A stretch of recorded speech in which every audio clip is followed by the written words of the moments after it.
Okay, interesting story. Someone I mentor was recently telling me about their ambitions with their trading, and it surprised me just how open they were. So they were telling me that when they're opening trades, they get this funny feeling inside themselves. It's similar to when they walk into a casino or play poker, they get that same feeling. It's a nervy type of feeling, not particularly comfortable for them, but the end result is that they have to rush off to the toilet quickly before they shit themselves. I know, TMI, I thought the same thing as well, too much information. But you see, the thing is, one of their ambitions as a trader is to overcome this feeling and to be able to execute in the markets as a calm, clinical trader with ordinary toilet needs. Now, you might wonder why I'm sharing this with you and why I'm being so candid about it.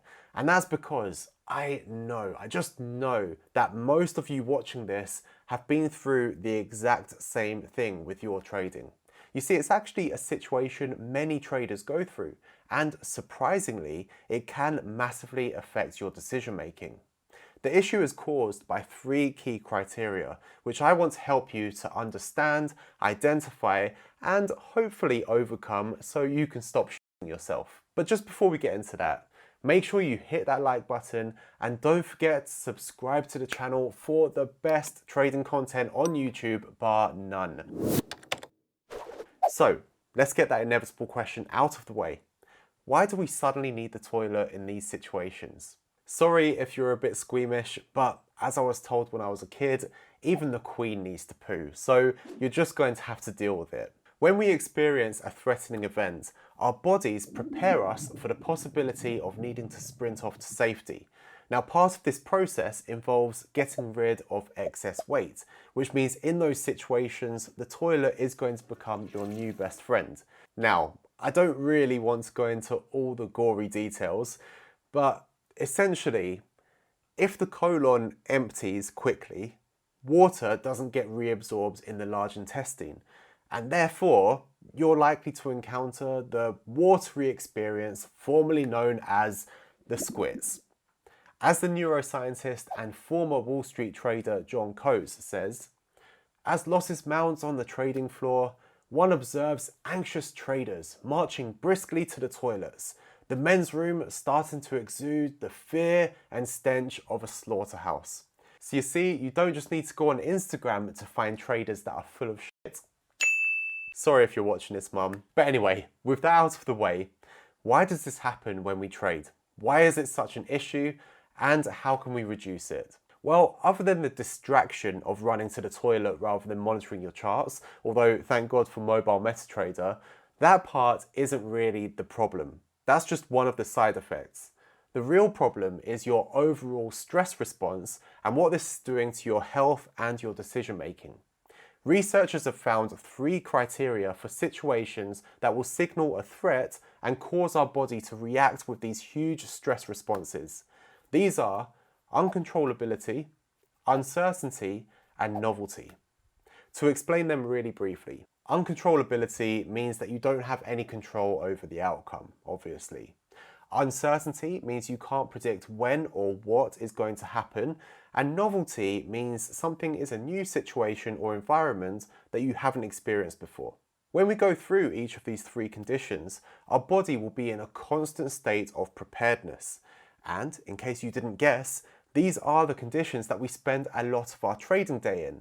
A certain amount of each will help to keep us alert, but if there's too much of each, or it's for a prolonged period of time, it's going to screw us up. There have been some really interesting studies that show how our body reacts to each of these conditions, and in the markets, there will be plenty of situations that fall into these categories. But I just want to discuss a common situation for each of them and what we can try to do to avoid that, so that for this video we can keep things really practical. We'll start off with uncontrollability. The more control you have over a situation, the lower your stress response will be. But in fact, it's even just the illusion of control that can have a similar effect. You see, the markets are obviously uncontrollable as a whole, but when you go on a winning streak, that sense of control increases. Likewise, with a losing streak, that's going to have the opposite effect and cause your cortisol levels to rise. Being aware of this is going to help us to put things into perspective, but we can also do things to gain more of a sense of control. For example, sticking with a consistent system is going to help you to gain control rather than totally winging it and going on gut feel. If you know that your system succeeds over time, you may feel control even when you have a losing streak. You can also get a better sense of control by gaining control of things outside the markets. Things like your daily routine, your exercise, your personal life. If you can gain control in these things, you won't have the stress response from uncontrollability from things outside the markets, which means there'll be less of a compounding effect when you're trading. It's also been shown that social groups help to reduce the impact of uncontrollability, so spending time with people who care about you can be a great antidote, just maybe not when you've got the shits. Next, we have uncertainty. If there's a potential danger for us, but it's relatively predictable when it's going to happen, we won't feel so stressed out. However, when we don't know how bad it's going to be or when it's going to hit us, our cortisol levels will rise. The markets are always going to be uncertain. It's in the very nature of the markets, and it's something we talk about quite a lot on this channel. But if there's somewhat predictable uncertainty, and I know that sounds like a bit of an oxymoron, but if that's the case, then it's not so bad. And that's part of the reason why, with the Duomo method, we choose to only trade what we refer to as steady state markets, rather than getting involved in the herd activity markets. But for those of you that like trading economic news, like the NFP release, you're going to be increasing your cortisol levels dramatically. In fact, studies on Wall Street traders found that the more volatility there was in the markets, the higher their cortisol levels were, to the point that these stress hormones actually had a really close relationship to the price of derivatives that are based on volatility.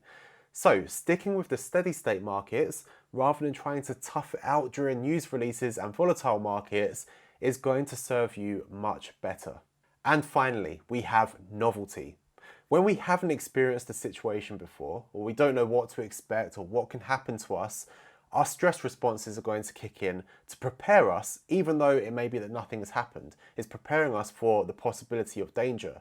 We can see this in situations like the financial crisis or during flash crashes. The situations are novel. Traders wouldn't have experienced them before, and therefore they don't really know what to expect. Now, on a smaller scale, for new traders, situations that happen frequently may still be novel for them because they haven't experienced them before. Things like a spike in the markets, a news release, slippage on their stop loss, interest rate changes, and so on. So to a certain extent, the novelty factor will reduce over time thanks to experience. The more situations you've encountered, the fewer novel situations you'll come across in future. And it also means that you should aim to stick with things that you know rather than diving into new markets that are potentially novel. And this is something that we saw quite a lot with cryptocurrencies, where traders would move over to trading those since it was something new and fun. But the novelty could actually add to their stress levels, which combined with the volatility of those markets, causing uncertainty, could lead to large stress responses. It was all good when the markets were bullish, but when the crash started, it also compounded the stress with the feeling of uncontrollability, and boom, you've got a melting pot of stress and bad decision making. When we have situations where we don't know what to expect, the neural firing in our locus coeruleus shifts. So rather than being focused and primed, which is what we want for our trading, when something is novel, we just don't know what is relevant and what to focus on. So our attention becomes hurried and unfocused. We're too stressed to think clearly and make good decisions, and we're just shifting our attention from one thing to another, trying to figure things out. It's not going to go down well.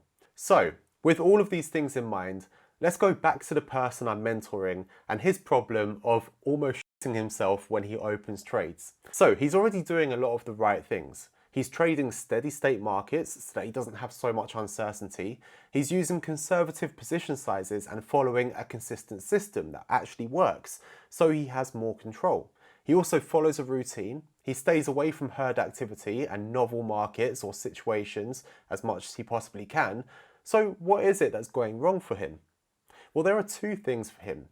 The first is that he just needs to gain some experience so that situations become less novel and he realizes he has more control and less uncertainty in regular times. And this is just going to happen over time. It happens for everyone. And the second thing is that I'd say he's still suffering from his old tendencies. When he was brand new to trading, he lost a lot of money as a result of gambling with his trading, having huge position sizes, trading big volatility markets, and not having a clear plan. So since a lot of our stress reactions are in preparation for something, it means that even if the reaction isn't logical or nothing has even happened to us yet, it doesn't matter. Our body is going to prepare us for what it perceives as danger. So his past actions with his trading could be causing this reaction with his body now, even though he's put things in place to overcome the uncontrollability, uncertainty, and novelty. The solution will be to keep working on his sense of control and go through more experiences in the markets. And this is something I've seen many times before. In fact, there was one major case where a guy contacted me and he had lost millions. Yes, actual millions from his trading. He had a bit of money left and he had a system that he could prove was exceptionally profitable, and it really was. He also had about 1,000 screens for monitoring the charts, which I didn't quite get, but that's another story. The problem in his case was that the unexpected market event that cost him millions in the past was now giving him some sort of PTSD. So when he opened a trade, he knew his system was profitable and that it was a good idea to let the trade play out, but his stress responses were causing him to close the trade straight away because the hangover from his previous situations he'd been in were making his stress responses just so severe. So if you want to avoid this sort of situation, even on a smaller scale, and if you want to save some money on toilet paper, then pay attention to those 3 points: uncontrollability, novelty, and uncertainty. And if you're interested by all of this and you want me to go deeper on this topic, make sure you leave a comment below letting me know. I try to keep all of the details and the research out of these videos, since I found out in our last video, which was about the lean hogs market, that if I present all of the detailed research, then people just don't watch. So let me know below if you want that, and then we can sort that out for you. Get that trading finger out and hit the like button on this video, and don't forget to subscribe for the best trading content right here. Thanks for watching.